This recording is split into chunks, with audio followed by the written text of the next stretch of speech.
As we all know, placement time is approaching, and you guys must be preparing for interview questions to get placed in companies like Capgemini, TCS, Wipro, and much more, right? According to Times of India, last year Capgemini hired about 30,000 freshers. That suggests Capgemini recruits freshers in volume. Now, that is the truth. The competition is very high when it comes to getting into this company. Millions of students will be participating in the recruitment drive to get a seat among those 30,000 freshers. So if you were to crack their placement drive, you ought to prepare well for the recruitment process. The first round usually involves a screening process to evaluate your resume, qualifications, and relevant experience. The focus is on ensuring your skills and background align with the requirements of the position. In the second round, you can expect a technical assessment that assesses your knowledge and expertise in areas related to the role you are applying for. This may include questions on programming languages, algorithms, data structures, and some software development concepts. Now, you must be wondering that the interview structure might be the same for all job roles, but let me tell you, they may vary depending on the specific role and level you are applying for. So being said that, let's get started with our interview questions that we have prepared based on real experiences from people who have gone through these interviews. But before we begin with the video, make sure to like and subscribe to Intellipaat's YouTube channel to get more updates from us. So let's begin with the Capgemini interview questions and answer. Number 1. If John's father is 3 times as old as John, and the sum of their ages is 48, how old is John's father? Now, let's denote John's age as X years. Since John's father is 3 times as old, his age is 3x years. The sum of their ages is 48. So we have the equation x plus 3x, which is 48. Solving for x, we get x, which is equals to 12. Therefore, John's father is 3 into 12, which is equal to 36 years old. Moving to our next question, write a function to check if a given string is a palindrome. So, as you can see the code over here, this code checks if a given string S is a palindrome, which means it reads the same forwards and backwards. First, it creates a new string, clean string, by iterating through each character in S and only keeping alphanumeric characters in lowercase. Then, it sets up 2 pointers, left and right, initially pointing to the start and end of the clean string respectively. It compares characters at left and right positions in clean string iteratively. If they ever differ, it means S is not a palindrome, so it returns false. If the loop completes without finding any differences, it means S is a palindrome and it returns true. Moving to our next question. If it takes 6 people 12 hours to build a wall, how long would it take for 4 people to build the same wall? So, since the number of people and the time taken to build the wall are inversely proportional, we can use the formula number of people into time taken, which is constant. Therefore, if 6 people take 12 hours, then 4 people would take 6 into 12 divided by 4, which is equal to 18 hours to build the same wall. Moving to the next question, at what time between 3 and 4 o'clock will the hour and minute hands of the clock be aligned perfectly? Now, to find the time when the hour and the minute hands align, we need to solve for the point where the difference in their angles is 0 degrees. This occurs when the hour hand has moved a certain distance and the minute hand has moved 12 times that distance. Solving this equation will give us the exact time before 3 and 4 o'clock when the hands align perfectly. Now, let's move to another question. So, what is a window function in SQL? A window function in SQL performs calculation across a set of table rows that are related to the current row. It allows for more complex queries and provides additional analytical capabilities such as ranking, partitioning, and cumulative regressions. They help enhance data analysis and reporting in SQL queries. Now, moving to our programming language questions. What is the difference between a string and an array of characters? A string is a sequence of characters that is treated as a single data type and can be manipulated as such.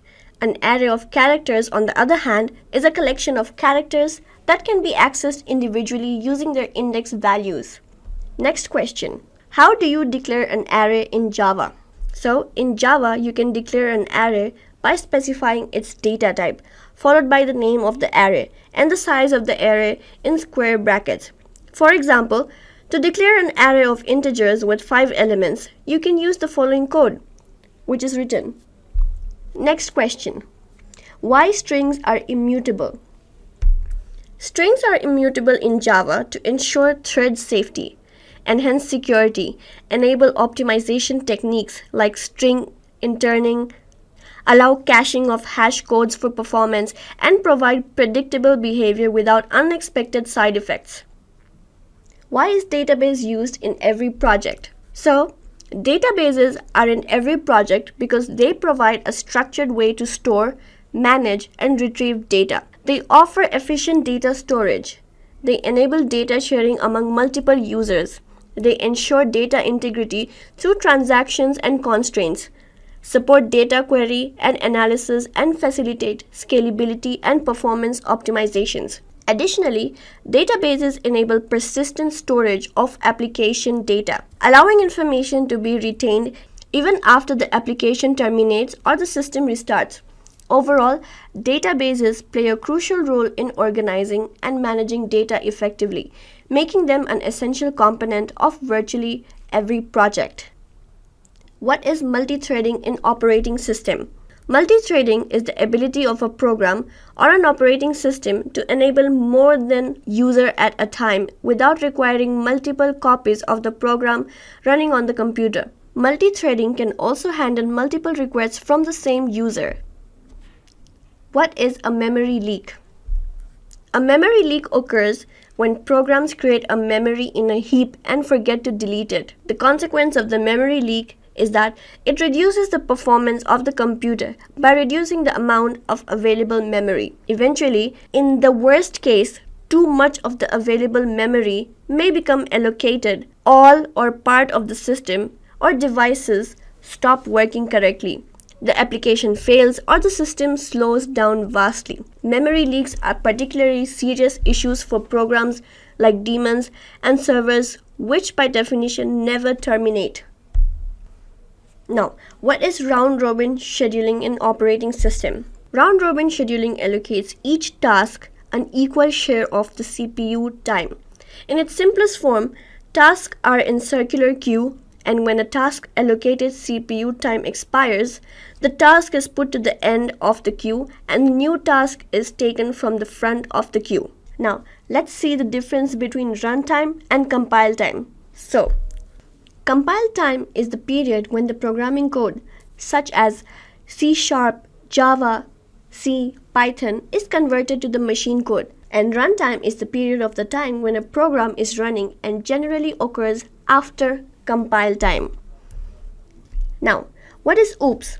OOPS stands for Object-Oriented Programming, which refers to languages that use objects in programming.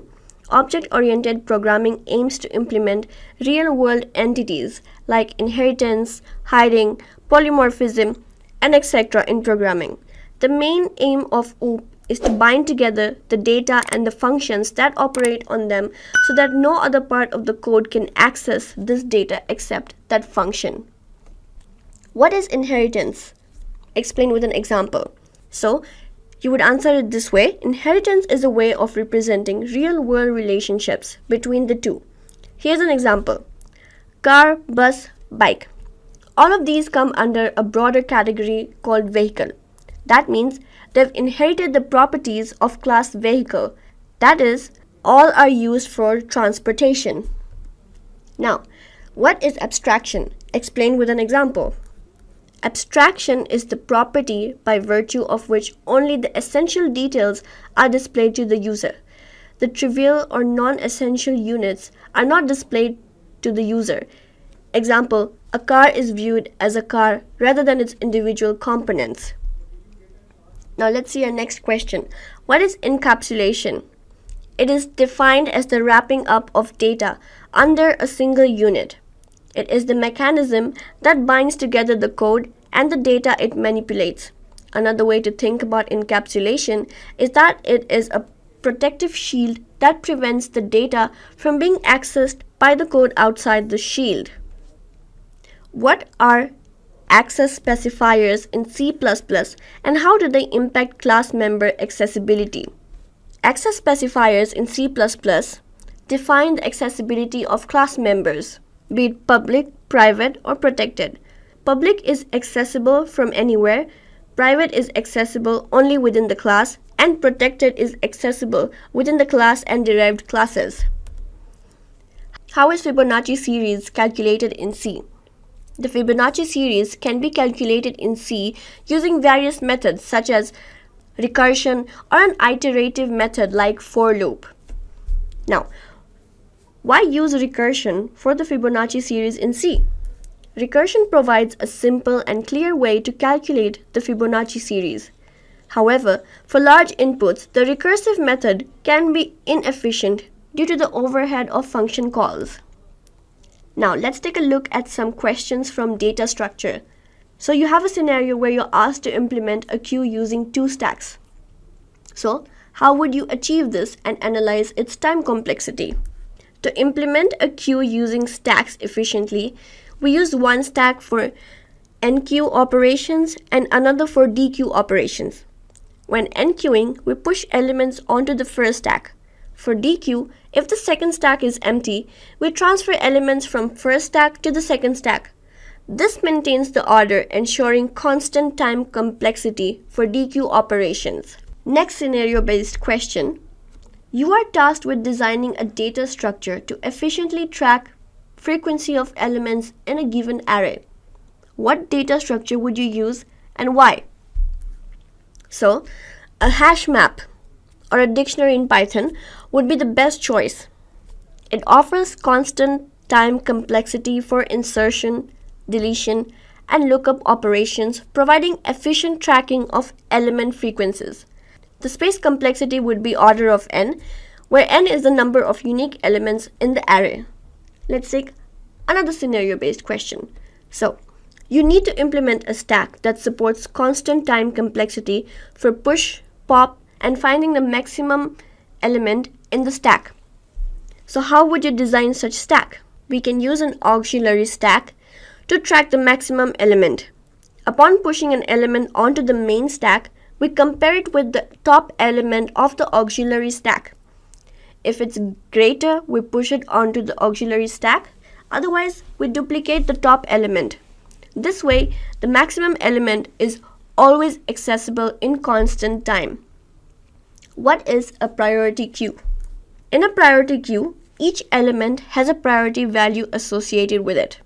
When you add an element to the queue, it is inserted in a position based on its priority value.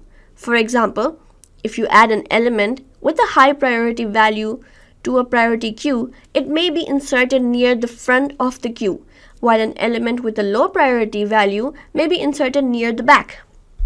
Now, why time complexity is important metric while judging which data structure to use? Time complexity is crucial metric when selecting a data structure because it directly impacts efficiency of operations performed on that data structure.